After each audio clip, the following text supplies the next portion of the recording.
ನಮಸ್ಕಾರ, ನಾನು ದಿವ್ಯಶ್ರೀ.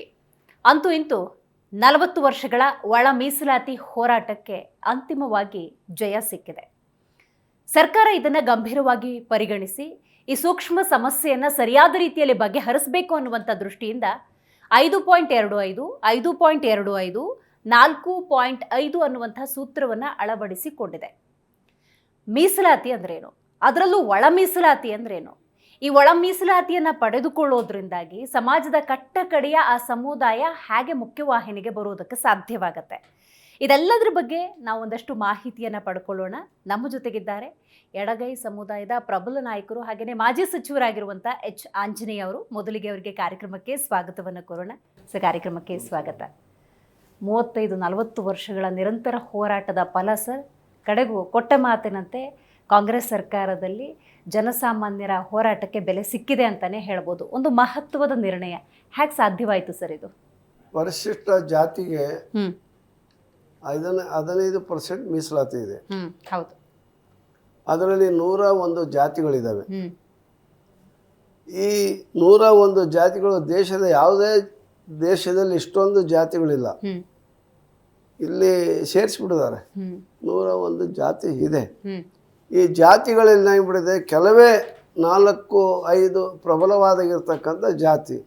ಒಂದು ಬಲಗೈ ವಲಯ ಸಮುದಾಯದವರು, ಇನ್ನೊಂದು ಎಡಗೈ ಮಾದಿಗ ಸಮುದಾಯದವರು, ಮತ್ತೊಂದು ಲಂಬಾಣಿ ಸಮುದಾಯದವರು, ಬೋವಿ ಸಮುದಾಯದವರು, ಕೊರ್ಚ ಕೊರ್ಮ ಅಂತಕ್ಕಂಥವು ಸ್ವಲ್ಪ ಅಧಿಕ ಸಂಖ್ಯೆಯಲ್ಲಿರ್ತಕ್ಕಂಥ ಸಮುದಾಯ. ಇನ್ನುಳಿದವೆಲ್ಲ ಸಣ್ಣ ಪುಟ್ಟ ಇವು ಇದರಲ್ಲಿ ಇರ್ತಕ್ಕಂಥ ಉಪಜಾತಿಗಳು. ಮಾದಿಗರಲ್ಲಿ ಉಪಜಾತಿಗಳಿದೆ, ಅದರಲ್ಲಿ ರೈಟ್ನಲ್ಲಿ ಕೂಡ ಉಪಜಾತಿಗಳಿದೆ. ಅವು ಎಲ್ಲವೂ ಸೇರಿ 101 ಜಾತಿಗಳಿದ್ದಾವೆ. ಇದರಲ್ಲಿ 101 ಜಾತಿಗಳು 15% ಮೀಸಲಾತಿ ಪಡೆಯುವಂಥ ಸಂದರ್ಭದಲ್ಲಿ ಉದ್ಯೋಗ ಇರ್ಬೋದು, ಶಿಕ್ಷಣ ಇರಬಹುದು, ಅದರಲ್ಲಿ ಯಾವುದೇ ರೀತಿಯ ಅವಕಾಶಗಳು ಇರಲಿಲ್ಲ.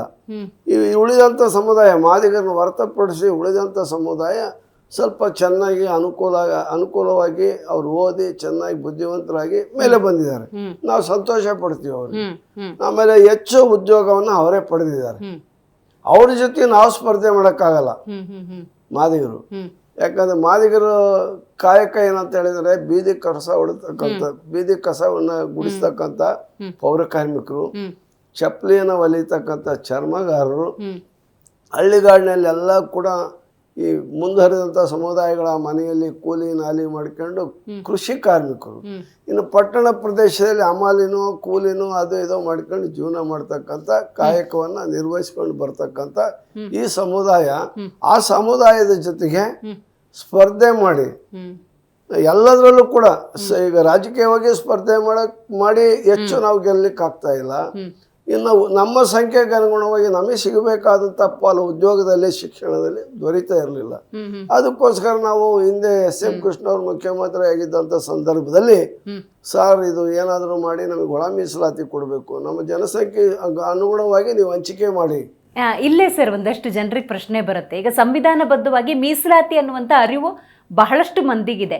ಯಾರು ಸಮಾಜದಲ್ಲಿ ತುಳಿತಕ್ಕೊಳಗಾಗಿರ್ತಾರೆ ಅವ್ರನ್ನ ಮುಖ್ಯವಾಹಿನಿಗೆ ತರಬೇಕು, ಶೈಕ್ಷಣಿಕವಾಗಿ ಅವ್ರ ಪ್ರಗತಿ ಹೊಂದಬೇಕು, ಉದ್ಯೋಗಗಳು ಅಂದಾಗ ಅವ್ರಿಗೂ ಕೂಡ ಲಭ್ಯವಾಗಬೇಕು ಅಂತ. ಮೀಸಲಾತಿ ಅರ್ಥ ಆಗುತ್ತೆ. ಈ ಒಳ ಮೀಸಲಾತಿ ಅಂದಾಗ ಒಂದ್ ಸ್ವಲ್ಪ ಗೊಂದಲ ಇದೆ, ಅದನ್ನ ಬಿಡಿಸ್ಬೋದಾ ಸರ್, ನೀವು ತಿಳಿಸ್ಬೋದಾ? ಗೊಂದಲ ಅಂದ್ರೆ ನಾನು ಹೇಳಿದ್ನಲ್ಲ, ಈಗ ಬ್ಯಾಕ್ವರ್ಡ್ ಕ್ಲಾಸ್ ನಲ್ಲಿ ಬಹಳಷ್ಟು ಜಾತಿಗಳಿದಾವೆ. 32% ಇದೆ ಕ್ಯಾಟಗರಿ 1 ಅಂತಂದೇಳಿ. ಈಗ ಅದು 32 ಒಂದು ಗುಂಪಾಗಿ ಮಾಡಿದ್ರೆ ಅದರಲ್ಲಿ ಯಾರು ಪ್ರಬಲವಾದ ಜಾತಿಗಳಿದಾವಲ್ಲ ಅವ್ರು ತಗೊಂಡ್ಬಿಡ್ತಾ ಇದ್ರು. ಆದ್ರೆ ಅದರಲ್ಲಿ ಇನ್ನೂ ಕೆಳಗಿದ್ದವರು ಬೆಳೆಯಕ್ ಸಾಧ್ಯವೇ ಇಲ್ಲ. ಇನ್ನು ಅಲ್ಲಿ ಕೂಡ ಇದೆ. ಇಲ್ಲಿ ಹಾಗೆ ನಮ್ದು ನಮ್ಮ ಜಾತಿಗಳಲ್ಲಿ ಈ ಜಾತಿಗಳಿಗೆ, ನಮ್ಮ ಜಾತಿಗೆ ಒಳ ಮೀಸಲಾತಿ ಸಿಗ್ತಾ ಇಲ್ಲ. ಅದಕ್ಕೋಸ್ಕರ ಒಳ ಮೀಸಲಾತಿನ ಕೊಡಿ ಅಂತಂದೇಳಿ, ಇಂಟರ್ನಲ್ ರಿಸರ್ವೇಶನ್ ಮಾಡಿ ಅಂತಂದೇಳಿ, ಕ್ಯಾಟಗರೈಸೇಷನ್ ಮಾಡಿ ಅಂತಂದೇಳಿ ನಾವು ಒತ್ತಾಯ ಮಾಡಿದ್ವಿ. ನಮ್ಮ ಒತ್ತಾಯಕ್ಕೆ ಹಿಂದಿನ ಮುಖ್ಯಮಂತ್ರಿಗಳಾದಂಥ ಶ್ರೀಮಾನ್ SM ಕೃಷ್ಣ ಅವರು ಆಗ ಒಂದು ಆಯೋಗವನ್ನ ಮಾಡಿ ಇದ್ರ ಬಗ್ಗೆ ಒಂದು ರಿಪೋರ್ಟ್ ತರ್ಸೋಣ ಅಂತಂದೇಳಿ ರಿಪೋರ್ಟ್ ತರಿಸ್ಕೊಂಡ್ರು. ಅದೇ ರಿಪೋರ್ಟೇ ಸದಾಶಿವ ಆಯೋಗದ ವರದಿ. ಆ ವರದಿನೂ ಕೂಡ ಇಲ್ಲಿ ಉಳಿದಂತ ಸಮುದಾಯಗಳು ಇವರೇನು ಒಟ್ಟಾಗೆ ಇರಲಿ, ಒಟ್ಟಾಗಿದ್ರೆ ನಾವು ಹೆಚ್ಚು ಲಾಭ ಪಡಿಬಹುದು, ಬೇರೆ ಬೇರೆ ಆಜ್ಞೆ ಅಂದ್ರೆ ನಮಗೆ ಕಡಿಮೆ ಆಗುತ್ತೆ ಎಂಬತಕ್ಕಂಥ ಒಂದು ಭಾವನೆಯಿಂದ ಅವ್ರು ವಿರೋಧ ಮಾಡಕತ್ತಿರು. ಅವ್ರು ಏನಾರ ವಿರೋಧ ಮಾಡ್ಕೊಳ್ಳಿ, ಬೇರೆ ನಮಗೆ ಸಂಬಂಧ ಇಲ್ಲ, ನಮಗೆ ಅನ್ಯಾಯ ಆಗಿದೆ, ನಮಗೆ ನ್ಯಾಯ ಕೊಡ್ರಿ ಅಂತೇಳಿ ನಾವು ಸರ್ಕಾರದ ಮುಂದೆ ಒತ್ತಡ ಹಾಕೊಂಡು ಒತ್ತಾಯ ಮಾಡ್ಕೊಂಡು ಬರ್ತಾ ಇದ್ವಿ. ಆಂಧ್ರದಲ್ಲಿ ಬಹಳ ದೊಡ್ಡ ಹೋರಾಟ, ಅಲ್ಲಿ ಕೃಷ್ಣ ಮಾದಿಗ ಅಂತಕ್ಕಂಥ ಒಬ್ರು ಇದ್ದಾರೆ, ದೊಡ್ಡ ಹೋರಾಟವನ್ನ ಅವ್ರು ಮಾಡಿದ್ರು 90ರ ದಶಕದಲ್ಲಿ. ಆಗ ಚಂದ್ರಬಾಬು ನಾಯ್ಡು ಅವರು ಅವ್ರ ಹೋರಾಟಕ್ಕೆ ಮಣಿದು ಅಲ್ಲಿ ಒಳ ಮೀಸಲಾತಿಯನ್ನು ಮಾಡೇ ಬಿಟ್ರು. ಮಾಡಿ ಆದ್ಮೇಲೆ ಒಂದು 4-5 ವರ್ಷ ಅಲ್ಲಿ ಒಳ ಮೀಸಲಾತಿ ಜಾರಿ ಬಂತು. ಜಾರಿಗೆ ಬಂದಾದ್ಮೇಲೆ ಇತರೆ ಸಮುದಾಯದವರು ಒಂದು ಸಹಿಸ್ಕೊಳಕ್ಕಾಗದೆ ಅದನ್ನು ಕೋರ್ಟಿಗೆ ಹೋಗಿ ಸ್ಟೇ ತಂದ್ಬಿಟ್ರು. ಹೈಕೋರ್ಟಿಗೆ ಹೋದ್ರು ಆಗ್ಲಿಲ್ಲ, ಸುಪ್ರೀಂ ಕೋರ್ಟ್ನೇ ಸ್ಟೇ ಬಂದ್ಬಿಡ್ತು. ಅದನ್ನ ಇದನ್ನು ಮಾಡ್ಕೊಳ್ಳಕ್ಕೆ 20-25 ವರ್ಷ ಬೇಕಾಯ್ತು. 5 ಪೀಠದ ನ್ಯಾಯಮೂರ್ತಿಗಳು ಇಲ್ಲ, ರಾಜ್ಯ ಸರ್ಕಾರಕ್ಕೆ ಕೊಡೋ ಅಧಿಕಾರ ಇಲ್ಲ ಅಂತ ಹೇಳ್ಬಿಟ್ರು. ಮತ್ತೊಂದು ಅರುಣ್ ಮಿಶ್ರಾ ಅವರ ನೇತೃತ್ವದಲ್ಲಿ 5 ಜನ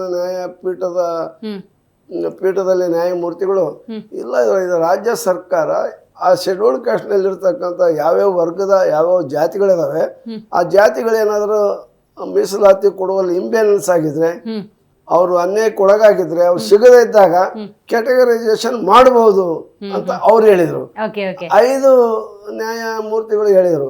ಫುಲ್ ಪ್ಲೇಡ್ಜ್ ಆಗ್ಬೇಕು. 7 ಜನ ನ್ಯಾಯಮೂರ್ತಿಗಳು, ಚೀಫ್ ಜಸ್ಟಿಸ್ ಇವರೆಲ್ಲರೂ ಸೇರಿ ಅವರೊಂದು ತೀರ್ಪನ್ನು ಕೊಟ್ರು. ಹೌದು, ಇದನ್ನ ಮಾಡುವಂತ ಅಧಿಕಾರ ರಾಜ್ಯ ಸರ್ಕಾರಕ್ಕಿದೆ. ಇದರಲ್ಲಿ ಯಾವುದೇ ರೀತಿಯ 15% ನಲ್ಲಿ ಮಾಡ್ತಾರೆ.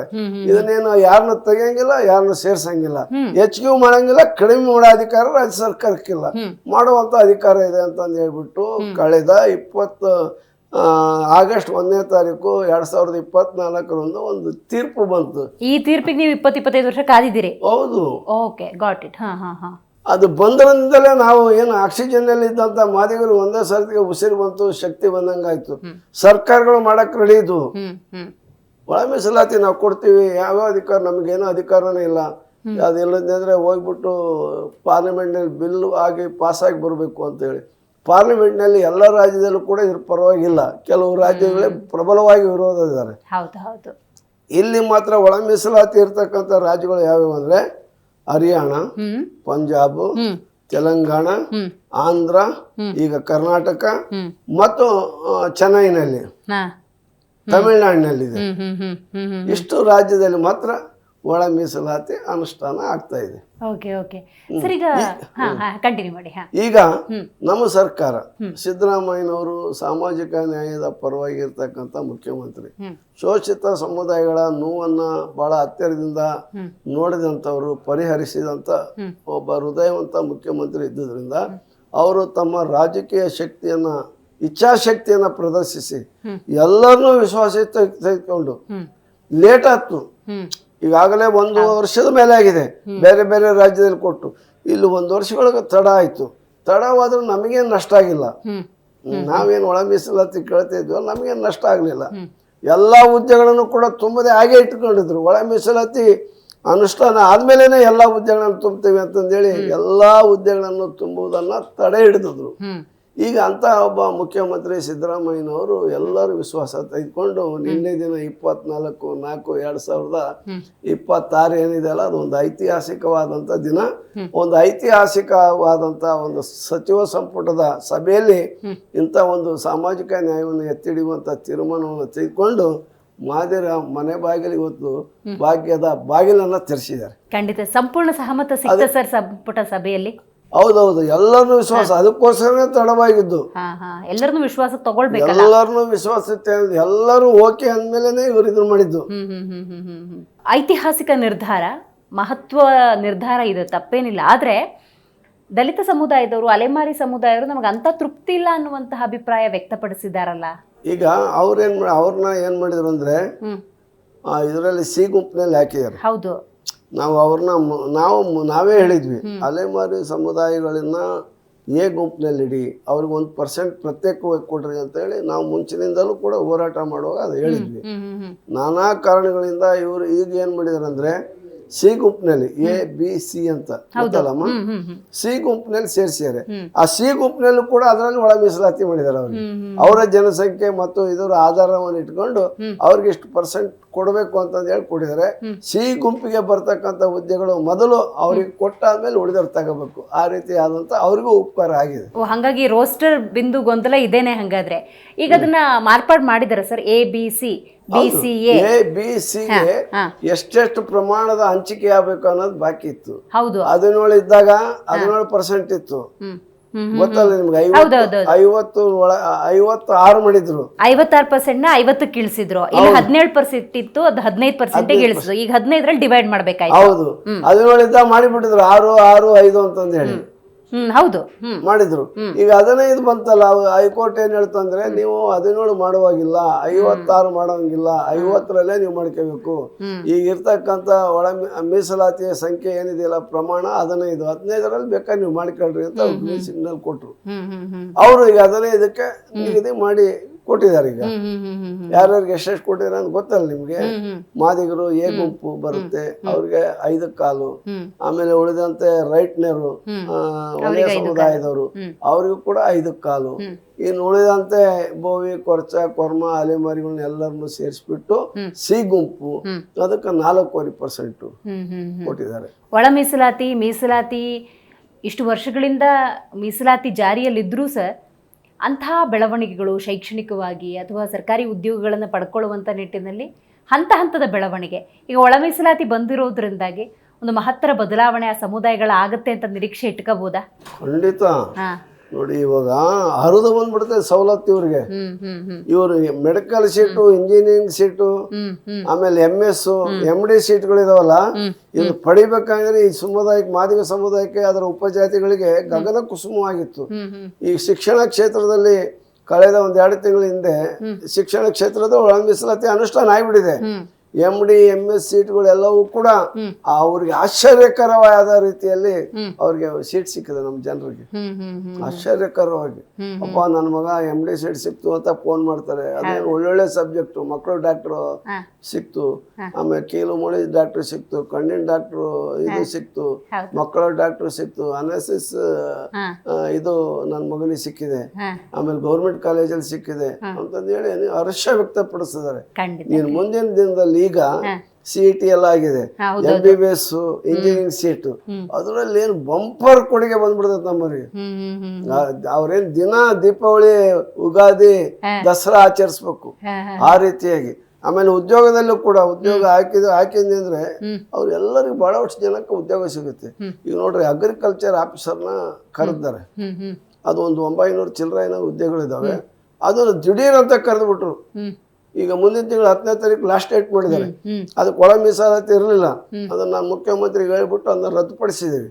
ಆಮೇಲೆ 75 ಸಬ್ಜೆಕ್ಟ್ ಓದಬೇಕು, ಅವ್ರಿಗೆ ಕಾಲಾವಕಾಶ ಕೊಡ್ಬೇಕು. 3 ತಿಂಗಳಾದ್ರೂ ಕೂಡ 1 ತಿಂಗಳಲ್ಲಿ ಎಲ್ಲ ಮುಗಿಸ್ಬಿಡೋಣ ಅಂತಂದು ಹೇಳಿ ದಿಢೀರ್ನೆ ಏನು ನಮ್ಮ ಜನರಿಗೆ ಇಲ್ಲಿ ಇಷ್ಟು ವರ್ಷಗಳ ಕಾಲ ವಂಚನೆಗೊಳಗಾಗಿದೆ, ಮತ್ತೆ ವಂಚನೆ ಮಾಡುವ ರೀತಿಯಲ್ಲಿ ಒಂದು ಹುನ್ನಾರ ನಡೆದಿತ್ತು. ಈಗ ಎಲ್ಲರಿಗೂ ವಂಚನೆ ಆಗತ್ತಲ್ಲ, ವಿದ್ಯಾರ್ಥಿಗಳು ಅಂತ ಅನ್ಕೊಂಡ್ರೆ ಸಮುದಾಯ ಅಂತಲ್ಲ, ಈ ಎಕ್ಸಾಮ್ ಬರೆಯೋರ್ಗೆ ಎಲ್ಲರಿಗೂ ವಂಚನೆ ಆಗ್ತಿತ್ತು. ಒಂದೇ ಸರ್ತಿಗೆ 75 ಸಬ್ಜೆಕ್ಟ್ ಬರ್ತಾವಂತೆ, ನನಗೆ ಗೊತ್ತಿಲ್ಲ, ಅಷ್ಟು ಓದ್ಕೋಬೇಕು ಸರ್ ನಾವು ಅಂತಂದು ಹೇಳಿದ್ರು ಅವರು. ಅದರಿಂದ ಅದನ್ನು ಇದಾಯ್ತು. ಮೋಟರ್ ವೆಹಿಕಲ್ ಇನ್ಸ್ಪೆಕ್ಟರ್ ಅವೆಲ್ಲ ದೊಡ್ಡ ದೊಡ್ಡ ಹುದ್ದೆಗಳು ನಮ್ಮಲ್ಲಿ ಸಿಗ್ತಾನೆ ಇರಲಿಲ್ಲ. AEE ಹುದ್ದೆಗಳು ಅದು ಕೂಡ ನಮ್ಮಲ್ಲಿ ಸಿಗ್ತಾ ಇರಲಿಲ್ಲ. ಅಗ್ರಿಕಲ್ಚರ್ ಆಫೀಸರ್ ಸುಮಾರು ಒಂದು 50 ಜನ ಆಗ್ತಾರೆ, ಇವತ್ತು 50-60 ಜನ ಆಗ್ತಾರೆ. ಅದು ಕ್ಲಾಸ್ 1 ಕ್ಲಾಸ್ 2 ಹುದ್ದೆ ಅದು ಏನಮ್ಮ. ಇವತ್ತು ಆ ಹುದ್ದೆಗಳೆಲ್ಲ ಸಿಕ್ತು. BSc AG MSc AG ಓದಿದಿರ್ತಕ್ಕಂಥ ವಿದ್ಯಾರ್ಥಿಗಳು ಏನಾರು ಒಳ ಮೀಸಲಾತಿ ಇಲ್ಲದೆ ತುಂಬಿಟ್ಟಿದ್ರೆ ಅವ್ರೇನು ಹೊಲ ಹೊಡಿಯಕ್ಕೆ, ದನ ಕಾಯಕ್ಕೆ ಹೋಗ್ಬೇಕಾಯ್ತು, ಹೊಲ ಹೊಡ್ಕೊಂಡ್ ಇರ್ಬೇಕಾಯ್ತು. ಇವತ್ತು ಅವ್ರಿಗೆ ಅವರ ಬಾಳಿನಲ್ಲಿ ಬೆಳಕು ಮೂಡಿತು. ಸರಿ, ಎಡಗೈ ಮತ್ತು ಬಲಗೈ ಸಮುದಾಯಗಳು ಅಂದಾಗ ಒಂದು ಗೊಂದಲ ಅನ್ನೋ ಸೃಷ್ಟಿಯಾಗಿತ್ತು. ಈಗ ನೋಡಿ, ಅವಕಾಶ ಇದೆ. ಈಗ ನ್ಯಾಯಾಲಯವೇ 56% 50 ಇಳಿಸಿದ್ರು ನೀವು ಅಲ್ಲಿ ಮತ್ತೆ ಎಗೇನ್ 17ರಿಂದ 15 ಅಂತ ಒಂದು ಕ್ಲಾರಿಟಿ ಸಿಕ್ಕಿದ್ರು ಕೂಡ ಎಡಗೈ ಮತ್ತು ಬಲಗೈಯಲ್ಲಿ ಯಾಕೆ ಸಹಮತ ವ್ಯಕ್ತ ಆಗ್ತಿರ್ಲಿಲ್ಲ? ಏನು ಅಂತ ಅವ್ರದ್ದು ವಾದಗಳು? ಅವರು ಕೆಲವರು ನಾನು ಅವರು ಏನು ಮಾಡಬಾರ್ದಾಗಿತ್ತು. ಅವರು ನಾವಿಬ್ರು ಅಸ್ಪೃಶ್ಯರು, ಅಸ್ಪೃಶ್ಯ ಅನ್ಟಚಬಲ್ಸ್, ಊರವರಾಗಿ ಇರೋ ಅಂಥವ್ರು, ಶತಮಾನದಿಂದ ತುಳಿತಕ್ಕೊಳಗಾಗಿರ್ತಕ್ಕಂಥ ಸಮುದಾಯಗಳು ನಾವು. ಏನೋ ಬಾಬಾ ಸಾಹೇಬ್ ಅಂಬೇಡ್ಕರ್, ಬಾಬು ಜಗಜೀವನ್ ರಾಮ್, ಮಹಾತ್ಮ ಗಾಂಧೀಜಿ, ಇಂಥ ಪಂಡಿತ್ ಜವಾಹರ್ಲಾಲ್ ನೆಹರು, ಇಂದಿರಾ ಗಾಂಧಿ, ದೇವರಾಜ್ ಅರಸು ಇಂಥವ್ರೆಲ್ಲರ ಕೃಪೆಯಿಂದ ಮೀಸಲಾತಿಯಿಂದ ನಾವು ಬೆಳೀತಾ ಇದ್ದೀವಿ.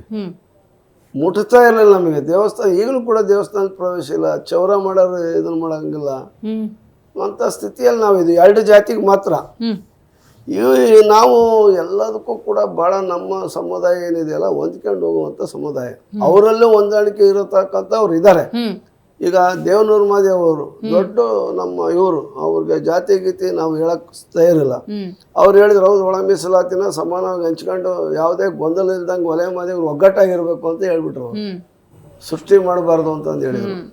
ಕೆಲವರು ಸುಮ್ಮನೆ ಇಲ್ಲ ಸಲ್ಲದ ಮಾತನಾಡಿ ಗೊಂದಲ ಸೃಷ್ಟಿ ಮಾಡಿದ್ರು. ಅದಕ್ಕೆಲ್ಲ ಶಮನಗೊಳ್ಳುವಂತೆ ಗೃಹ ಸಚಿವರಾದಂಥ ಶ್ರೀ ಪರಮೇಶ್ವರ್ ಅವರು ಅವರೇ ಚುನಾವಣೆ ಪ್ರಣಾಳಿಕೆ ಅಧ್ಯಕ್ಷರಾಗಿದ್ದರು. ಆಮೇಲೆ ಚಿತ್ರದುರ್ಗದಲ್ಲಿ ನಡೆದಂಥ ಒಂದು SC/ST ಐಕ್ಯತಾ ಸಮಾವೇಶದಲ್ಲೇ ಘೋಷಣೆ ಮಾಡಿದ್ರು. ಇವರೇ ಘೋಷಣೆ ಮಾಡಿದ್ರು. ಯಾರು ನೀವು ಬಲ ಸಮುದಾಯದವ್ರು ವಿರೋಧ ಮಾಡ್ತಾರಂತಂದು ಹೇಳ್ತಿರಲ್ಲ, ಬಲ ಸಮುದಾಯದವರೇ ಅವತ್ತು ಔದಾರ್ಯವನ್ನು ಮೆರೆದು ಡಾಕ್ಟರ್ ಪರಮೇಶ್ವರ್ ಅವರು ಒಳ ಮೀಸಲಾತಿಯನ್ನು ನಾವು ಜಾರಿ ತರ್ತೀವಿ, ನಮ್ಮ ಸರ್ಕಾರ ಬಂದರೆ ಸದಾಶಿವ ಆಯೋಗದ ವರದಿನ ಜಾರಿ ತರ್ತೀವಿ ಅಂತ ಹೇಳಿದರು. ಯಾವರಾಗಲಿ ಮಾದೇವಪ್ಪ ಮತ್ತು ಪ್ರಿಯಾಂಕಾ ಖರ್ಗೆ ಇವರು ಮತ್ತು ಮುನಿಯಪ್ಪ ಮತ್ತು ನಮ್ಮ ತಿಮ್ಮಪ್ಪರು ಇವರು ಅಸ್ಪೃಶ್ಯ ಮಂತ್ರಿಗಳು. ಇನ್ನೊಬ್ಬರು ಇದ್ದಾರೆ ಬೋವಿ ಸಮುದಾಯಕ್ಕೆ ಸೇರಿರ್ತಕ್ಕಂಥ ಶಿವರಾಜ್ ತಂಗಡಿಗಿ. ಆಮೇಲೆ ST ಸಮುದಾಯಕ್ಕೆ ಸೇರಿರ್ತಕ್ಕಂಥ ಮತ್ತೊಬ್ಬ ಪ್ರಬಲ ನಾಯಕ ಜಾರಕಿಹೊಳಿ ಅವರಿದ್ದಾರೆ, ಸತೀಶ್ ಜಾರಕಿಹೊಳಿ ಅವರು. ಇವ್ರನ್ನೆಲ್ಲರನ್ನೂ ಕೂಡ ಕುಂದಿರಿಸಿಕೊಂಡು ವಿಶ್ವಾಸಕ್ಕೆ ತಗೊಂಡು ಮುಖ್ಯಮಂತ್ರಿಗಳು ಮಾಡಿರ್ತಕ್ಕಂಥ ಒಮ್ಮತದ ನಿರ್ಧಾರ ಇದು. ಅಲ್ಲಿತ್ತು, ಹೊರಗಡೆಗಿತ್ತು, ಎಲ್ಲ ಬಹಳ ಮಾತಾಡ್ತಾ ಇದ್ರು. ಅದೇನ್ ಮಾಡ್ತೀರಾ, ರಿಸರ್ವೇಷನ್ನೇ ಬೇಡ, ಏನೀಗ ನೀವು ಕರೆದಿರ್ತಕ್ಕಂಥ 56,432 ಹುದ್ದೆನ ಹಂಗ ತುಂಬಿಡಿ, ರಿಸರ್ವೇಷನ್ ಬೇಕಾಗಿಲ್ಲ, ಹಳೆ ಪದ್ಧತಿ ಅಂತಲೇ ಮಾಡ್ರಿ ಅಂತ ಹೇಳಿ ಆಗ್ರಹಿಸಿ ಚಳವಳಿ ಮಾಡಿಬಿಟ್ರು. ನಮಗೆ ಆತಂಕ, ಏನಪ್ಪ ಏನಾಗುತ್ತೋ ಏನಿಲ್ಲ ಅಂತಂದೇಳಿ ಸದ್ಯ ನಿನ್ನೆ ಮಾತ್ರ ನಾವು ನೆಮ್ಮದಿಯಾಗಿ ಒಂದು ಸ್ವಲ್ಪ ನಿಟ್ಟುಸಿರು ಬಿಡ ಅಂತ ತೀರ್ಮಾನ ಆಯಿತು. ಅದಕ್ಕೋಸ್ಕರ ನಾವು ಮುಖ್ಯಮಂತ್ರಿಗಳಿಗೆ ಮತ್ತು ಅವರ ಸಚಿವ ಸಂಪುಟದ ಎಲ್ಲ ಸದಸ್ಯರಿಗೆ ಮಾದಿಗ ಸಮಾಜದ ಪರವಾಗಿ ನಿಮ್ಮ ವಾಹಿನಿ ಮೂಲಕ ಅವರಿಗೆ ಕೃತಜ್ಞತೆ ಹೇಳಲಿಕ್ಕೆ ಇಚ್ಛೆ ಪಡ್ತೀನಿ. ಸಿದ್ದರಾಮಯ್ಯ ಅವರು ಮಾತಾಡೋ ಸಂದರ್ಭದಲ್ಲಿ ಸರ್, ಈಗ ಹೆಂಗೂ ಕೂಡ 15% ಇದೆ, 24%ಗೆ ಅದು ಏರಿಕೆ ಆಗಬೇಕು ಅನ್ನುವಂತಹ ಬೇಡಿಕೆ ಕೂಡ ಇರೋದ್ರಿಂದ ಅದಕ್ಕೂ ನಾವು ಬದ್ಧ ಅನ್ನೋ ಮಾತನ್ನ ಹೇಳಿದ್ದಾರೆ. ಆ ಪ್ರಯತ್ನಗಳು, ಆ ಹೋರಾಟಗಳು ಇದ್ರ ಬಗ್ಗೆ ತಿಳಿಸಬಹುದಾ? ಈಗ ಏನ್ ಮಾಡಿದ್ರಮ್ಮ ಅಂದ್ರೆ 24% ರಿಸರ್ವೇಶನ್. ಈಗ ನೋಡಿ STಗಳಿಗೆ ಬಹಳ ಅನ್ಯಾಯ ಆಗ್ತಾ ಇದೆ. 3% ಬಂದ್ರು, ಅವ್ರು 7% ಇದ್ದರು, 4% ಅವ್ರಿಗೆ ನಷ್ಟ ಆಯ್ತು. ನಮಗೆ 2% ಆಯ್ತು. 17 ಇದ್ದವರಿಗೆ 15 ಬಂತು. ಈ 6% ಹುದ್ದೆಗಳದಾವಲ್ಲ ಅವನ್ನ ಹಾಗೇ ಕಾದಿರಿಸಿರ್ತಾರೆ. ಅವು ಬ್ಯಾಕ್ಲಾಗ್ ಆಗಿ ಹಾಗೇ ಇರ್ತವೆ.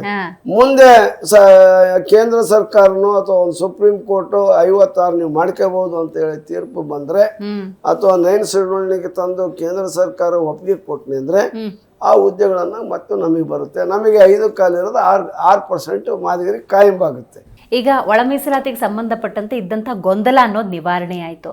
ಇನ್ನು ಆ ಸಮುದಾಯದವರು ಈ ಮೀಸಲಾತಿ ವ್ಯಾಪ್ತಿ ಒಳಗೆ ಯಾರೆಲ್ಲ ಬರ್ತಾರೋ ಅವರು ಹೆಚ್ಚಾಗಿ ಶೈಕ್ಷಣಿಕವಾಗಿ ಬೆಳವಣಿಗೆಯನ್ನು ಕಂಡಾಗ ಈ ಮೀಸಲಾತಿ ಅನ್ನೋದನ್ನು ಪಡ್ಕೊಳ್ಳೋದಕ್ಕೆ ಸಾಧ್ಯ ಆಗುತ್ತೆ. ಸರ್, ಅದಕ್ಕೆ ಬೇರೆ ಮಟ್ಟದಲ್ಲಿ ನೋಡೋದಾದರೆ ಶಾಲೆಗಳಲ್ಲಿ ಓದುವ ಸಂಖ್ಯೆ ಹೆಚ್ಚಾಗಬೇಕು, ಸಮುದಾಯದಲ್ಲಿ ಆ ಒಂದು ಪ್ರೇರಣೆ ಅನ್ನೋದು, ಜಾಗೃತಿ ಅನ್ನೋದು ಮೂಡಬೇಕು. ಈ ನಿಟ್ಟಿನಲ್ಲಿ ಸರ್ಕಾರದ ಪಾತ್ರದ ಬಗ್ಗೆ ಹೇಳಿ. ಈಗ ನಮ್ಮವರು ಓದಲಿಲ್ಲ, ಓದುವಂಥ ಅವಕಾಶ ಕಡೆಗೆ ಹೋಗಲೇ ಇಲ್ಲ, ಬರೀ ಕೂಲಿ ಮಾಡೋದು. ಈ ಸಫಾಯಿ ಕರ್ಮಚಾರಿ ಬೀದಿ ಕಸ ಗುಡಿಸ್ಕೊಂಡು ಅಲ್ಲೇ ಇದ್ರು, ಈ ಚಪ್ಪಲಿ ಹೊಲ್ಕೊಂತ ಇದ್ರು, ಬೇರೆ ಸಮುದಾಯದವರ ಮನೆಯಲ್ಲಿ ಜೀತ ಮಾಡ್ಕೊಂಡಿದ್ರು. ಈಗ ಎಲ್ಲ ಅವಕಾಶ ಇದೆ ಓದಲಿಕ್ಕೆ.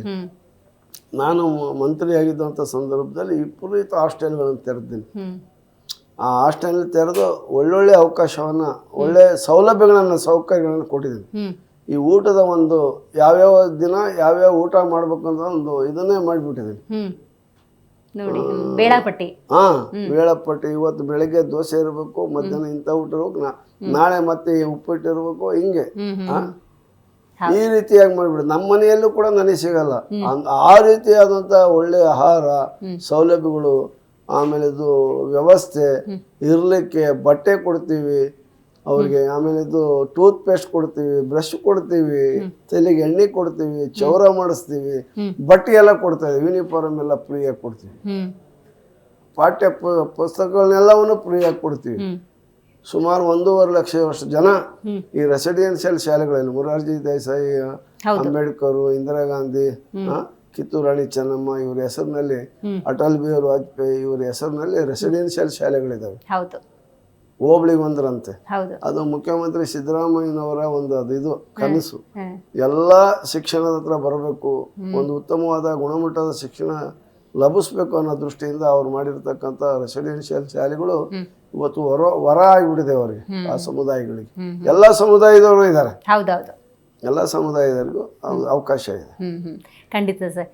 KH ಮುನಿಯಪ್ಪನವರು ಮಾತಾಡೋ ಸಂದರ್ಭದಲ್ಲಿ ಒಂದು ವಿಷಯ ಪ್ರಸ್ತಾಪ ಮಾಡಿದ್ದಾರೆ. ಈ ಮೂಲಕ ಅಂದರೆ ಈ ಒಂದು ಮಹತ್ತರ ನಿರ್ಧಾರದ ಮೂಲಕ ಸಿದ್ದರಾಮಯ್ಯನವರ ಕೈ ಬಲವಾಗಿದೆ ಅಂತ ಹೇಳಿ. ಸೊ ಏನು ಹೇಳ್ತೀರಿ ಸರ್? ಯಾಕಂದರೆ ನಾಯಕತ್ವ ಬದಲಾವಣೆಯ ಚರ್ಚೆ ದೊಡ್ಡ ಮಟ್ಟದಲ್ಲಿ ಆಗ್ತಿರೋದ್ರಿಂದಾಗಿ ಸಿದ್ದರಾಮಯ್ಯನವರು ಅಂದಾಗ ಅಹಿಂದ ನಾಯಕರು, ಸಮಾಜದಲ್ಲಿ ತುಳಿತಕ್ಕೆ ಒಳಗಾಗುವವರನ್ನು ಮುನ್ನೆಲೆಗೆ ತರುವಂಥ ನಿಟ್ಟಿನಲ್ಲಿ ಅವರದ್ದೇ ಆದಂತಹ ಕೊಡುಗೆಯನ್ನು ಕೊಟ್ಟಂತಹ ಮುಖ್ಯಮಂತ್ರಿ ಅನ್ನೋ ಖ್ಯಾತಿ ಪಡ್ಕೊಂಡಿದ್ದಾರೆ. ಇಂಥ ಗೊಂದಲಗಳ ನಡುವೆ ನಾಯಕತ್ವಕ್ಕೆ ಸಂಬಂಧಪಟ್ಟಂತೆ ಸಿದ್ದರಾಮಯ್ಯನವರ ಕೈ ಬಲವಾಗಿದೆ ಅಂತ ಹೇಳ್ಬೋದಾ ಹೆಂಗೆ ಅಂತ? ಅಲ್ಲ, ಈಗ ಸಿದ್ದರಾಮಯ್ಯನವರು 23 ಚುನಾವಣೆಯಲ್ಲಿ ನಮ್ಮ ಪಕ್ಷ ಭಾರಿ ಬಹುಮತಗಳ ಅಂತರದಲ್ಲಿ ಗೆದ್ದು ಬಂದಿದ್ವಿ. ಎಲ್ಲ ಶಾಸಕರ ಅಭಿಪ್ರಾಯ, ಹೈಕಮಾಂಡಿನ ಅಭಿಪ್ರಾಯ ತೆಗೆದುಕೊಂಡು ಸಿದ್ದರಾಮಯ್ಯನವ್ರನ್ನ ಮುಖ್ಯಮಂತ್ರಿಯನ್ನಾಗಿ ಮಾಡಿದ್ದಾರೆ. ಇದೊಂದು ದೊಡ್ಡ ಗೊಂದಲ ಇತ್ತಲ್ಲ ಒಳ ಮೀಸಲಾತಿದು, ಅದರಿಂದ ಬಗೆಹರಿಸಿರಿ, ಅದರಿಂದ ನಿಮ್ಮ ಕೈ ಬಲ ಆಗಲಿ ಅನ್ನೋ ದೃಷ್ಟಿಯಿಂದ ಅವ್ರು ಹೇಳಿದ್ದಾರೆ. ಈಗ ನಾಯಕತ್ವದ ಬದಲಾವಣೆ ಇರ್ಬೋದು, ಏನೇ ಇರ್ಬೋದು, ಅದು ನಾನಿಲ್ಲಿ ಮಾತನಾಡುವಾಗಿಲ್ಲ, ಹೈಕಮಾಂಡೇ ಹೇಳಿದೆ. ಹೈಕಮಾಂಡ್ ಅದ್ರ ಬಗ್ಗೆ ಏನು ಮಾತಾಡಬಾರ್ದು ಅಂತ ಹೇಳ್ಬಿಟ್ಟಿದ್ದಾರೆ. ಅದರಿಂದ ನಾನು ಅದ್ರ ಮಾತಾಡಲ್ಲ. ಮುಖ್ಯಮಂತ್ರಿ ಸಿದ್ದರಾಮಯ್ಯನವರು ಒಂದು ನಾಯಕತ್ವದಲ್ಲಿ ಒಳ್ಳೆ ಕೆಲಸ ಕಾರ್ಯಗಳು ನಡೀತಾ ಇದೆ. 5 ಗ್ಯಾರಂಟಿಯನ್ನು ಕೊಟ್ಟಂತ ಸಂದರ್ಭದಲ್ಲಿ ವಿರೋಧ ಪಕ್ಷದವರೆಲ್ಲ ಹೇಳಿ ರಾಜ್ಯ ಆರ್ಥಿಕವಾಗಿ ದಿವಾಳಿ ಎದ್ದೋಗುತ್ತೆ, 60,000 ಕೋಟಿಯಷ್ಟು ಹಣನ ಉಚಿತವಾಗಿ ಜನರಿಗೆ ಹಂಚುತ್ತಾ ಇದ್ದಾರೆ. 60,000 ಕೋಟಿ ಹೋದ್ರೆ ಇನ್ನೇನು ಉಳಿತೀವಿ ಸರ್ಕಾರದಲ್ಲಿ? ಎಲ್ಲ ಪೂರಾ ಖಾಲಿಯಾಗಿ ಹೋಗ್ಬಿಡ್ತೈತಿ ಅಲ್ವಾ ಅಂತಂದು ಹೇಳಿದ್ರು. ಇದು ಒಂದು ನಮ್ಮನೆ ಪಾಕಿಸ್ತಾನ ಹೆಂಗೆ ಆರ್ಥಿಕವಾಗಿ ದಿವಾಳಿ ಆಗಿದೆ ಹಂಗಾಗುತ್ತೆ, ಅಥವಾ ಶ್ರೀಲಂಕಾದಂಗೆ ಆಗಿಬಿಡ್ತೈತಿ ಅಂತ ಎಲ್ಲ ಹೇಳಿದ್ರು. ಆದರೆ ಸಿದ್ದರಾಮಯ್ಯ ಒಬ್ಬ ಆರ್ಥಿಕ ತಜ್ಞ, ಎಷ್ಟು ನೆನಪಿನ ಶಕ್ತಿ ಇದೆ ಅಂದರೆ ಅದು ಅಸಾಧಾರಣವಾದಂಥ ಬುದ್ಧಿವಂತ. ಎಲ್ಲವನ್ನೂ ಕೂಡ ನಿಭಾಯಿಸಿ ಇವತ್ತು ಸುಸೂತ್ರವಾಗಿ ಸರ್ಕಾರವನ್ನು ನಡೆಸ್ಕೊಂಡು ಹೋಗ್ತಿದ್ದಾರೆ. ಹೈಕಮಾಂಡ್ ಅವ್ರಿಗೂ ಕೂಡ ಗೊತ್ತು ಯಾರನ್ನ ಇಲ್ಲಿ ಮುಖ್ಯಮಂತ್ರಿ ಆಗಿ ಇಡ್ಬೇಕು ಅನ್ನೋದನ್ನ ಅವ್ರು ಇಡ್ತಾರೆ. ಖಂಡಿತವಾಗ್ಲೂ ಸರ್. ಈಗ ಮೇ ಮೊದಲ ವಾರದಲ್ಲೇ ಮಹತ್ವದ ಬದಲಾವಣೆ ಆಗುತ್ತೆ ಕಾಂಗ್ರೆಸ್ನಲ್ಲಿ ಅನ್ನುವಂತಹ ಕೆಲವೊಂದು ಮಾತುಗಳು ಕೇಳಿ ಬರ್ತಾ ಇದೆ. ಏನ್ ಹೇಳಕ್ ಬಯಸ್ತೀರಿ ಈ ಸಂದರ್ಭದಲ್ಲಿ? ಈಗ ನಾನು ಹೇಳಿದ್ನಲ್ಲಿ ನಾವು ಮಾತಾಡಲ್ಲ ಅಂತಂದೇಳಿ, ಸಿದ್ದರಾಮಯ್ಯ ಮುಖ್ಯಮಂತ್ರಿಗಳಿದ್ದಾರೆ, ರೈಟ್ ಸರ್, ಕೆಲಸ ಮಾಡ್ತಾ ಇದ್ದಾರೆ ಅಷ್ಟೇ. ಕಳೆದ ಹಲವಾರು ವರ್ಷಗಳ ಬೇಡಿಕೆ, ಸಮುದಾಯಗಳ ಬೇಡಿಕೆ ಅಂತೂ ಇಂತೂ ಈಡೇರಿದೆ. ಈ ಮೂಲಕ ನಮ್ಮ ವಾಹಿನಿಯ ಮೂಲಕ ಸಿದ್ದರಾಮಯ್ಯ ನೇತೃತ್ವದ ಈ ಸರ್ಕಾರಕ್ಕೆ ಸಿದ್ದರಾಮಯ್ಯನವ್ರಿಗೆ ಏನ್ ಹೇಳಕ್ ಬಯಸ್ತೀರಿ? ಏನಿಲ್ಲ, ಈಗ ಸಿದ್ದರಾಮಯ್ಯನವರು ಎಲ್ಲ ಸಮುದಾಯಗಳನ್ನ ವಿಶ್ವಾಸಕ್ಕೆ ತೆಗೆದುಕೊಂಡು ಏನಪ್ಪ ಇದು ಮಾಡಿದ್ರೆ ಏನಾಗುತ್ತೋ ಏನಿಲ್ವೋ ಅನ್ನೋ ಒಂದು ಆತಂಕದಲ್ಲಿದ್ದಂಥ ಈ ಸಮಸ್ಯೆಯನ್ನ ಎಲ್ಲರನ್ನೂ ವಿಶ್ವಾಸಕ್ಕೆ ತೆಗೆದುಕೊಂಡು ಒಂದು 6 ತಿಂಗಳಿಂದ, ಹೌದೌದು, ಈ 1 ವರ್ಷದಿಂದ ಅನ್ಬೋದು, ತೆಗೆದುಕೊಂಡು ಆಮೇಲೆ ಸಭೆ ಆಯಿತು, ಸಭೆನ ಮುಂದೂಡಿದ್ರು, ಮತ್ತೊಂದು ಸಭೆನ ಮುಂದೂಡಿದ್ರು. ಕೊನೆಗೆ ಅಂತಿಮವಾಗಿ ಅದೇನಾಗಲಿ ಅಂತಂದು ಏಪ್ರಿಲ್ 24ನೇ ತಾರೀಕು ಅಂತ ಫಿಕ್ಸ್ ಮಾಡಿ ಎಲ್ಲರನ್ನೂ ವಿಶ್ವಾಸ ತೆಗೆದುಕೊಂಡು ಮಾಡಿದ್ದಾರೆ. ಅವರು ಭಾಳ ಶ್ರಮ ಹಾಕಿ ಮಾಡಿದ್ದಾರೆ. ಆಮೇಲೆ ಮೇಲಾಗಿ ಅವ್ರಿಗೆ ಒಂದು ಕಮಿಟ್ಮೆಂಟು ನಮಗೆ ಹೇಳಿದರು. ನಾವು ಹಗಲೆಲ್ಲ ಹೋಗ್ತಾ ಇದ್ವಿ ಅವ್ರಿಗೆ, ಅವ್ರ ತಾಳ್ಮೆನ ಕಳ್ಕೊಳ್ತಾ ಇರಲಿಲ್ಲ. ಒಂದೊಂದ್ಸರಿ ಸಿಟ್ಟಾಗಿ, ಆಂಜನೇಯ ನಾವು ಮಾಡ್ತೀವಿ ಅಂದರೆ ಮಾಡ್ತೀವಿ, ಹಗಲೆಲ್ಲ ಬಂದು ಸುಮ್ಮನೆ ನನಗೆ ತಲೆ ತಿನ್ಬೇಡ, ನೀನು ಬೇಡ ಅಂದ್ರೆ ನಾವು ಮಾಡ್ತೀವಿ, ಒಳ ಮೀಸಲಾತಿ ನಡಿ ಅಂದ್ಬಿಟ್ರು. ನಮ್ಮ ಕಮಿಟ್ಮೆಂಟ್ ನಾವು ಚುನಾವಣೆ ಪ್ರಣಾಳಿಕೆಯಲ್ಲಿ ಹೇಳಿದ್ದೀವಿ ಒಳ ಮೀಸಲಾತಿ ಕೊಡ್ತೀವಿ ಅಂತಂದೇಳಿ. ಈಗಾಗಲೇ ಕಾನೂನು ಮಾಡಿದ್ದೀವಿ, 2 ಸದನದಲ್ಲಿ ಬಿಲ್ ಇಟ್ಟು ಪಾಸ್ ಮಾಡಿದ್ದೀವಿ, ಜೀವ ಆಗಿದೆ, ಶಿಕ್ಷಣ ಕ್ಷೇತ್ರದಲ್ಲಿ ಅನುಷ್ಠಾನ ಆಗ್ತಾ ಇದೆ. ಹೈಕೋರ್ಟ್ನಲ್ಲಿ 56 ಇಲ್ಲ 50 ಮಾಡು ಅಂತ ಹೇಳಿದ್ರೆ ಮಾಡ್ತೇವೆ, ಸ್ವಲ್ಪ ತಿಳ್ಕೊಳ್ರಿ ಯಾಕಂಗೆ ಮಾಡ್ತೀರಾ ಅಂತಂದೇಳಿ ನಾವು ದಿನ ಹೋಗೋದು ಏನು ಮಾಡ್ರಿ ಅಂತಂದು ಒಂದು ದಿನ ಮಾತ್ರ ಅಷ್ಟು ಸಿಟ್ಟಾದ್ರು ನಾವೆಲ್ಲ ಮಾಡ್ತೀವಿ ಅಂತಂದೇಳಿ. ಅದರಿಂದ ಅದು ಏನೇ ಇದ್ರೂ ಕೂಡ ಪಾಪ ತಾಯಿಯ ಕರುಳು ನಮ್ಮ ಮುಖ್ಯಮಂತ್ರಿ ಸಿದ್ದರಾಮಯ್ಯನಲ್ಲಿ. ಖಂಡಿತ ಸರ್. ಕಡೆದಾಗ ಒಂದು ಪ್ರಶ್ನೆ ನಿಮ್ಮ ಹತ್ರ ಇಷ್ಟೊತ್ತು ಮಾತಾಡಬೇಕಾದ್ರೆ, ಸಮಾಜದಲ್ಲಿ ತುಳಿತಕ್ಕೊಳಗಾದಂಥ ಸಮುದಾಯಗಳು ಬೇಡಬೇಕು, ಹೋರಾಡಬೇಕು, ಇಲ್ಲಾಂದ್ರೆ ಏನೂ ದಕ್ಕಲ್ವಾ? ಅಲ್ಲ, ಈಗ ನೋಡಮ್ಮ, ಅಂಬೇಡ್ಕರ್ ಹೇಳಿದರು, ಶಿಕ್ಷಣ ತಗೊಳ್ರಯ್ಯ, ಶಿಕ್ಷಣದ ಕಡೆಗೆ ಹೆಚ್ಚು ಒಲವನ್ನು ಕೊಡಿ ಅಂತ. ನಂತರ ನೀವು ಶಿಕ್ಷಣವಂತರಾಗ್ಬಿಟ್ಟು ಸಂಘಟಿತರಾಗ್ರಿ, ಎಲ್ಲ ಜಾತಿಯವರಿಗೆ, ನಾಟ್ ಓನ್ಲಿ ವಲಯ ಮಾದಿಗರಿಗೆ. ಅವ್ರು ಹೇಳಿದ್ದು ಎಲ್ಲ ಸಮುದಾಯದವರು, ಎಲ್ಲ ಸಮುದಾಯದಲ್ಲಿ ಶೋಷಣೆ ಇದೆ. ನೀವು ಯಾವ ಜಾತಿಯವ್ರಿಗೆ ಗೊತ್ತಿಲ್ಲ, ನಿಮ್ಮ ಜಾತಿಯಲ್ಲೂ ಕೂಡ ಶೋಷಣೆ ಇರುತ್ತೆ. ಯಾರು ಬಲಿಷ್ಠ ಇರ್ತಾರೋ, ನಿಮ್ಮಲ್ಲಿ ಕಡಿಮೆ ಇರ್ತಕ್ಕಂಥ ಬಡವ್ರನ್ನ ಅವರೇ ಶೋಷಣೆ ಮಾಡೋದು, ಆಯಾ ಜಾತಿಯಲ್ಲಿ, ಆ ಜಾತಿಯ ಜನಾಂಗದಲ್ಲಿ. ಆ ಶೋಷಣೆ ಎಲ್ಲ ಜಾತಿಗಳಲ್ಲೂ ಇರುತ್ತೆ. ಆ ಶೋಷಣೆ ಮುಕ್ತವಾಗಿ ನೀವು ಇರ್ಬೇಕಂದ್ರೆ ಶಿಕ್ಷಣ ಪಡೀರಿ, ಸಂಘಟಿತರಾಗಿರಿ, ನಿಮ್ಮ ಹಕ್ಕಿಗೋಸ್ಕರ ಹೋರಾಟ ಮಾಡಿ. ಹೋರಾಟ ನಿರಂತರವಾಗಿರಬೇಕು, ಆರೋಗ್ಯಕರವಾಗಿರ್ಬೇಕು, ಪ್ರಜಾಪ್ರಭುತ್ವ ಮೆಚ್ಚುವ ರೀತಿಯಲ್ಲಿ ಇರಬೇಕು, ಸಂವಿಧಾನದ ಆಶಯದಂತೆ ಇರಬೇಕು. ಆ ರೀತಿ ಹೋರಾಟ ಮಾಡಿ ನಿಮ್ಮ ಹಕ್ಕುಗಳನ್ನು ಪಡೆದ್ಬಿಟ್ಟು ಸಮಾಜದ ಕಟ್ಟುವಂಥ ಕೆಲಸದಲ್ಲಿ ನೀವು ಆಗ್ರಿ. ಈ ಸಿಡಿ ಸಂಪತ್ತು ಸಮಾನವಾಗಿ ಹಂಚಿಕೆ ಆಗೋ ರೀತಿಯಲ್ಲಿ ನೀವು ರೆಡಿ ಆಗ್ರಿ, ಪಡೀರಿ. ಆ ಸಂಪತ್ತನ್ನು ಒಬ್ಬನ ಕೈಲಲ್ಲೇ ಇಡಬೇಡ್ರಿ. ಸಂಪತ್ತು ಅದು ಹಂಚಿಕೆ ಆಗಬೇಕು, ಸರ್ವರಿಗೂ ಏನು ಸಮಪಾಲು, ಸರ್ವರಿಗೂ ಸಮಬಾಳು ಅಂತ ಒಂದು ನೀತಿ ಏನಿದೆಯಲ್ಲ, ಅದು ಆಗಬೇಕು ಅಂತಂದು ಹೇಳಿದಂಥವ್ರು ಬಾಬಾ ಸಾಹೇಬ್ ಅಂಬೇಡ್ಕರ್ ಮತ್ತು ಜಗಜೀವನ್ ರಾಮ್ ಗಾಂಧಿ ಮತ್ತಿತರ ಎಲ್ಲ ನಮ್ಮ ಕಾಂಗ್ರೆಸ್ಸಿನ ನಾಯಕರು. Right sir. ಇವತ್ತಿನ ಕಾರ್ಯಕ್ರಮದಲ್ಲಿ ನೀವು ಭಾಗಿಯಾಗಿ ಒಳ ಮೀಸಲಾತಿಗೆ ಸಂಬಂಧಪಟ್ಟಂತೆ ಇಷ್ಟು ವರ್ಷಗಳ ಹೋರಾಟ, ನಿಮ್ಮ ಹೋರಾಟ ಹೆಂಗಿತ್ತು, ಇದು ಯಾವ ರೀತಿ ಯಶಸ್ಸನ್ನು ಕಾಣ್ತು, ಸಿದ್ದರಾಮಯ್ಯನವರ ಪಾತ್ರ ಏನು, ಎಲ್ಲವನ್ನ ತಿಳಿಸ್ಕೊಟ್ಟಿದ್ದಕ್ಕೆ ಧನ್ಯವಾದಗಳು. Thank you. ಸೊ ನೋಡಿದ್ರೆ ವೀಕ್ಷಕರೇ, ಇವತ್ತಿನ ನಮ್ಮ ಕಾರ್ಯಕ್ರಮದಲ್ಲಿ ಮಾಜಿ ಸಚಿವರಾಗಿರುವಂಥ ಎಚ್ ಆಂಜನೇಯ ಅವರು ಭಾಗಿಯಾಗಿದ್ದರು. ಒಳ ಮೀಸಲಾತಿಗಾಗಿ ನಿರಂತರ ಹೋರಾಟವನ್ನು ಮಾಡಿದ್ದೇವೆ. ಆ ಹೋರಾಟದ ಬದುಕನ್ನು ಈ ಕ್ಷಣಕ್ಕೆ ನೆನಪು ಮಾಡ್ಕೊಳ್ಳೋದಕ್ಕೂ ಕೂಡ ಅಸಾಧ್ಯ. ಅದೆಷ್ಟೋ ಮಂದಿ ಪ್ರಾಣವನ್ನು ಕೂಡ ಈ ಒಂದು ಹೋರಾಟದ ಸಂದರ್ಭದಲ್ಲಿ ತೆತ್ತಿದ್ದಾರೆ. ಹಾಗಾಗಿ ಇದೊಂದು 24/4/2026 ಅನ್ನೋದು ಐತಿಹಾಸಿಕ ದಿನವಾಗಿದೆ. ಯಾಕಂದರೆ ಒಳ ಮೀಸಲಾತಿಯ ಹೋರಾಟಕ್ಕೆ ಸಾರ್ಥಕತೆ ಅನ್ನೋದು ಲಭ್ಯವಾಗಿದೆ ಅನ್ನುವಂಥ ವಿಚಾರವನ್ನು ಪ್ರಸ್ತಾಪ ಮಾಡಿದ್ದಾರೆ. ನೋಡ್ತಾ ಇರಿ ಜಿ ಕನ್ನಡ ನ್ಯೂಸ್, ಸತ್ಯವೇ ಸುದ್ದಿಯ ಜೀವಾಳ.